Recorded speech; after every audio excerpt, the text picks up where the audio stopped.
Hey guys, today I'm going to be showing you my 40 marker for English language, my creative story that I'm very proud about. I got 22 out of 24 for content and organization, and I got 16 out of 16 for technical accuracy. Overall, I got a grade 9, and the question was either to write a description of this picture that they put, but have you seen the picture? Have you seen how bland it looks?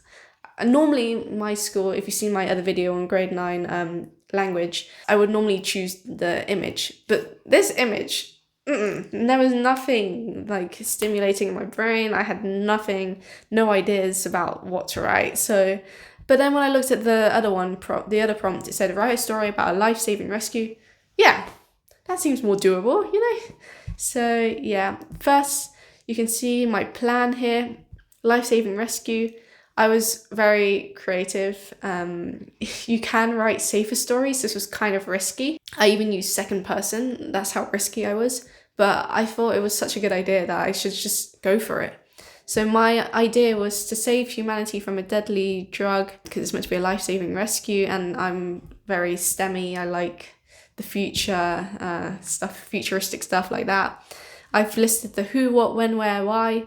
You can read it for yourself, but this kind of spoils my story. So read this after I've read out my story, and then I've got the 5 things that happen in my story, 1, 2, 3, 4, 5, and I've given my story a title called The Last Resort. Okay, don't read the plan now, guys. You're gonna ruin the story. I should have shown my plan at the end, but here is my story. Traumatic effect. I arrive here an hour early. You sent me here with a gun. 1 bullet locked and loaded. I have a job to do. I know what to do and how to do it, but a little voice keeps telling me there's another way, convincingly matched to purpose and audience, so it's relevant. All I need to do is walk along this bridge, go to your house, wait for you there, and fire the gun. Then all of this will be over. So normally they don't like stories about killing and stuff, but mine's more creative. You'll see. I step onto the bridge, the cracked concrete bridge that has almost crumbled as much as humanity has. Somehow, it's found a way to stay upright, to stay strong. I run my hand along the rough railings of the bridge. It was once cared about, enough to be made. Now there are painters on the bridge, covering the cracks with slops of paint. Once complete, the bridge will look almost new, but the cracks will still be there. What have we become? Our solutions have become the problems themselves, especially your solution, your drug. Second person. Soon they will stop renewing the paint, and they will slap the name historic in front of it. It will become a tourist attraction, and people will want to take pictures of those cracks. Human beings don't deserve this. They do not deserve my help. I notice a ray of light blocked by this crumbling bridge. Instead of shimmering on the ocean like the rest, it highlights and exposes the cracks on the bridge. With time to spare, I fold my arms, lean on the railings of the bridge with a sigh. The mellow sun, perfectly placed in smudges of pink and orange ethereal, comforts me. A sea of cirrus clouds dance around her as she completes her setting ritual. She doesn't have a choice. She cannot escape her duty. Sploshes of waves remind me that we are all dependent on her. I decide that I will save humanity. Not because they deserve it, but because they need it, much like how they need the sun. She's exquisitely painted, the only jewel rightly kept from our grasp. Perhaps there is a reason for that, a reason for everything. I check my watch. 5:47. Time to go. Why did you have to do this? Why did you have to make me a murderer? Everything was fine until you decided to make the drug that ends us all. I used to look up to you, as any son would to their mother. You think your drug will save us from the virus. If only you could see what I've seen. The suffering, the murdering, the dying.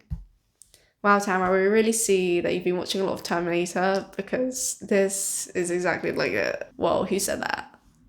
I remember when your face gleamed as you explained your idea of the drug that would save humanity from the virus.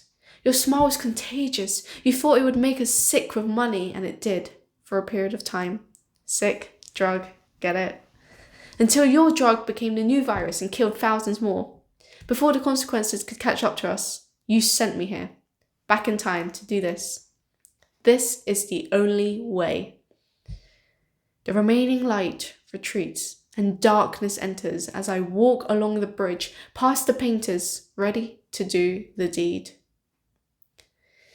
So I didn't explicitly mention what my story was about, but if you hadn't grasped from it, basically I wrote about this son who was sent back in time to kill his mum because in the future she makes this drug that she thinks will save humanity but will end up killing all of humanity and wiping it out. So then he goes back and shoots her. But basically before he goes back, he's there a bit early and he goes like on the bridge, and the bridge kind of mirrors like how humanity acts kind of. So, they're on a bridge, he's looking at what humanity's made, see that there's loads of cracks in it, like humanity's not perfect, you have to put slobs of paint all over the cracks, you're just covering up the cracks that are already there, like it's crumbling down. And then he sees nature, kind of inspiration from, I don't know, like the poems, I guess, like Power and Conflict poems, where they see that nature is so much more beautiful. He's kind of like, why do I need to save humanity if we're just like covering up our mistakes? Do we deserve to be saved? But then he sees that the sun is there and everything's here for a reason. Without the sun we wouldn't survive. There must be a reason for the sun being there and saving us, and like for it to be so beautiful. And it's the only jewel that's out of our reach, because if we could reach it, we would definitely destroy it and just keep it for ourselves because we're selfish humans. And I've personified it, the sun, to be a she. I was like, she cannot escape her duty. And then also the sun controls waves, so splashes of waves remind me that we're all dependent on her. So he's having like conflict in his own head. In your story, you do need a lot of conflict, so that's good.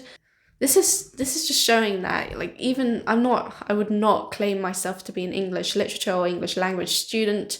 Well, obviously I was a student, but I wouldn't say I was like that good at it. So I definitely made the story more into what I wanted to do, more STEM, more like Terminator, more come back to in the future. I wouldn't recommend you doing the same thing as me unless you're confident in it. I wrote a similar thing in my mock and I got the feedback. I didn't do too well in my mock, but I adjusted my writing and the way I approached it from that mock. So it was quite risky of me to do this, but I did get the reward. I got 30 out of 40, which is really good for AQA because they're really rude. Going back to the plan, you can see I've got the who, what, when, where, why. Maybe it makes more sense now that you can see it. And then I've kind of annotated a little bit about what my 5 things will do. So my 5 different paragraphs I've sent here: time travel, description of the bridge, does not want to save humanity, description of the sun setting, and then changes his mind. You need to have a character development in your story, so mine actually decides, okay, fine, I will save humanity. I would say I was definitely short for time, so I didn't write too much of my plan, but planning is definitely more important than writing it, because without a plan you'll get stuck when you're writing and you go, I don't know what to write next. Yeah, you can see the comments that they gave. Level 4, I begin with level 4, some level 3, but then level 4. So it's all level 4. They put at the end, compelling communication. Okay, like capital letters, I don't know. But yeah, I hope you enjoyed my story. Hopefully this will give you some ideas of what you can do, and hopefully it shows you that you don't have to stick to some boring story that you're not invested in. You can make it more interesting. If you enjoyed the video and if you enjoyed my story, do feel free to give it a like, subscribe, and I hope to see you in the next video. See ya!